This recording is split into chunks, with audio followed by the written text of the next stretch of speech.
our Chicago studios, this is the Muslim News on Muslim Network TV. Assalamu alaikum, I'm Samana Siddiqui. More than 1,300 filmmakers and actors, including Oscar and BAFTA winners, are cutting ties with Israeli film institutions. This and more in today's show, so keep watching Muslim News. Israel bombed a building in Qatar today, making it the 7th country Israel has targeted in its ongoing attacks across the Middle East. Al Jazeera reports that the attack in the capital Doha targeted the Hamas negotiating team. The bombing came as negotiators were meeting to consider the latest ceasefire proposal put forward by the U.S. The Israeli military has accepted responsibility for the attack. Tuesday's violence by Israel is its first in Qatar, a key mediator in ceasefire talks between Israel and Hamas. Qatar had earlier stated that it houses Hamas at the request of the United States. The country has played a similar mediating role between Afghanistan's Taliban and the U.S. by housing the Taliban's offices in Qatar. Qatar has become the 7th country bombed by Israel. Israel has bombed Lebanon, Yemen, Syria, Iraq, and Iran, as well as carrying out attacks on a humanitarian flotilla in Tunisia this week. It also regularly bombs Gaza and the West Bank in Palestine. Qatar strongly condemned the strike, calling it a cowardly assault and a blatant violation of international law. Saudi Arabia's Prime Minister and Crown Prince Mohammed bin Salman has called Qatar's Emir, Sheikh Tamim bin Hamad Al Thani, affirming the kingdom's full solidarity with Doha. UN Chief Antonio Guterres has also condemned the Israeli attack. Qatar hosts more than 8,000 U.S. troops at Al Udeid Air Base, the largest American base in the region.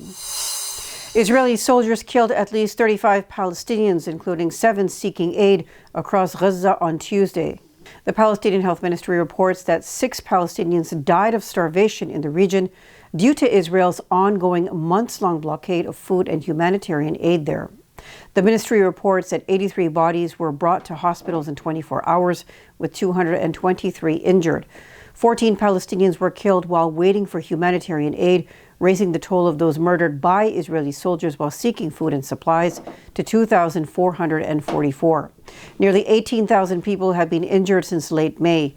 Israel shelled homes in refugee camps and used booby-trapped robots in Gaza City neighborhoods. Its army has also ordered nearly 1 million people to evacuate Gaza City and move to Al-Mawasi. Gaza remains sealed off, with famine deaths rising to 399, including 140 children. Israel's genocide in Gaza has killed at least 64,000 people since October 2023, most of them women, children, and the elderly. Thousands more are believed to be under the rubble. Earlier this month, the International Association of Genocide Scholars issued a statement saying that Israel's actions in Gaza meet the legal definition of genocide.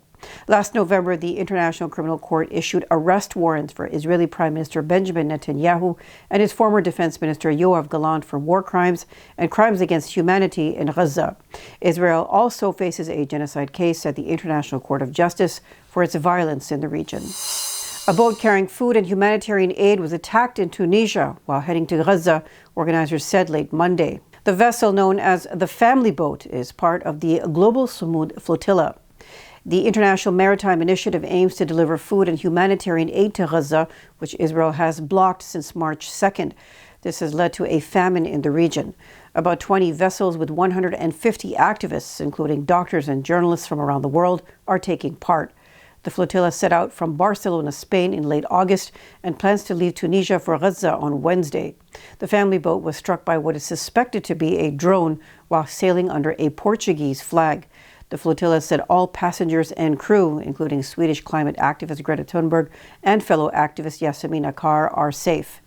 Akar posted a video saying a drone dropped a bomb, sparking a fire on the vessel. Organizers vowed that the mission would continue, saying intimidation will not derail their peaceful effort. More than 1,300 filmmakers and actors, including Oscar, BAFTA, Emmy, and Cannes winners, have pledged to cut ties with Israeli film institutions. The pledge, released on Monday, says they will not work with festivals, cinemas, broadcasters, or production companies linked to genocide and apartheid against the Palestinian people. Actors Olivia Colman, Javier Bardem, Susan Sarandon, Mark Ruffalo, Riz Ahmed, Tilda Swinton, and director Ken Loach are among the signatories. The statement says cinema shapes public perception and artists must not be complicit in the unrelenting horror in Gaza. It cites the International Court of Justice's ruling that there is a plausible risk of Israel committing genocide in the region. The pledge draws inspiration from Filmmakers United Against Apartheid, an organization founded in 1987 whose members refused to cooperate with South African institutions during apartheid. The signatories say they are answering the call of Palestinian filmmakers to break the silence, reject racism, and stand against the dehumanization of Palestinians. The Trump administration has announced a new immigration crackdown in Chicago, comparing it to scenes from the Vietnam War.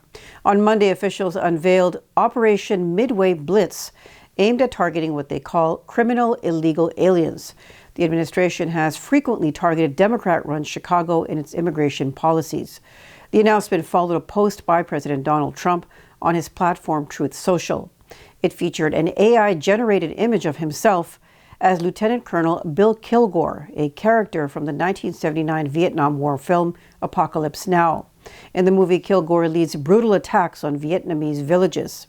Trump's AI image was captioned with a riff on the character's most famous line, "I love the smell of deportations in the morning." The comparison has sparked outrage, with experts calling it offensive and dangerous. Civil rights groups warn that invoking a film tied to wartime atrocities sends the wrong message for a domestic law enforcement campaign.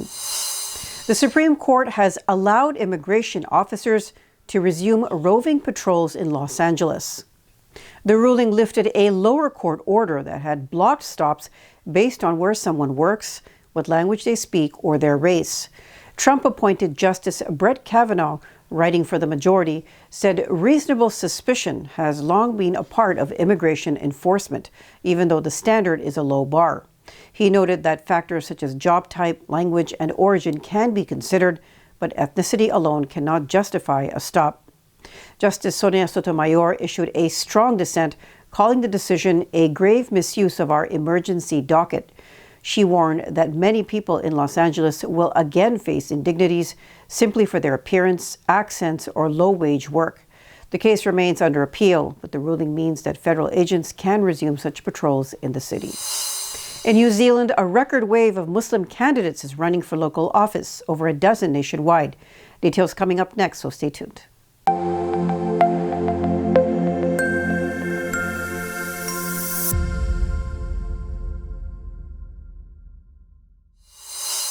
President Donald Trump says the Department of Education will issue new guidance to protect prayer in public schools. He made the announcement at a religious liberty event in Washington. Trump cited the case of a Texas student who faced disciplinary action for organizing a prayer. He said schools once kept the Bible in every classroom, but now some students are punished for their beliefs. Trump said, "To have a great nation, you have to have religion. There has to be something after we go through all of this, and that something is God." The push comes as Republican-led states strengthen religious rules in schools. Arkansas, Louisiana, and Texas have passed laws requiring the Ten Commandments to be displayed. Other states are considering similar measures. Analysts say Trump's remarks highlight a growing national debate over religion in public education and the role of faith in American society. House Democratic leader Hakeem Jeffries says Republicans will regret reopening investigations into the January 6, 2021 attack on the U.S. Capitol. Speaking Monday, Jeffries warned that Democrats will use their role on the new GOP-led panel to highlight President Donald Trump's role in inciting the violence. He called the effort an attempt to rewrite history. Republicans created the committee to re-examine the attack and challenge findings of the first January 6 select panel, which blamed Trump. GOP leaders say their goal is to expose what they call a partisan witch hunt and clear Trump's name. Republicans say the inquiry will address unanswered security questions.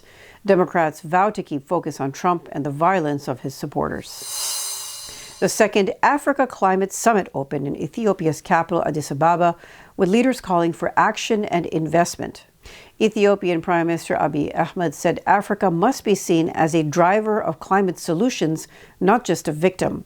He urged partners to replace aid with investment, highlighting Africa's young population, vast farmland, and fast-growing solar belt. Abiy spoke of Ethiopia's tree planting drive and the Grand Renaissance Dam, which will generate 5,000 megawatts of renewable energy. He proposed a $50 billion a year African Climate Innovation Compact to deliver 1,000 solutions by 2030 in energy, water, transport, and agriculture. Ethiopia also announced its bid to host the annual UN Climate Change Conference COP32 in 2027. African Union Chief Mahmoud Ali Yusuf pressed for fair climate finance, while Kenyan President William Ruto praised Ethiopia for sustaining momentum. The three-day summit began with leaders planting trees, pledging unity, and a commitment to restoring ecosystems. Weeks of torrential monsoon rains have triggered catastrophic floods across Pakistan. More than 920 people are dead and nearly 2 million have been displaced. Vast farmland is underwater, with homes, schools, and livestock swept away. Experts warn that the disaster could spark one of Pakistan's largest internal migrations since 2010. As many as 1 million people may move to cities, straining already fragile urban systems. In the province of Punjab, the nation's food basket, floods have devastated millions dependent on agriculture. 3 major rivers are at record flood levels, with glacial lake bursts in Gilgit-Baltistan have added to the destruction. Officials downplay talk of mass migration. They say the government will soon announce a large rehabilitation package. But aid agencies caution that climate change and poor planning have left the country dangerously exposed. Pakistan was ranked the world's most climate-affected nation last year. The UK government will launch one of the world's first state-backed student loan programs that complies with Islamic law.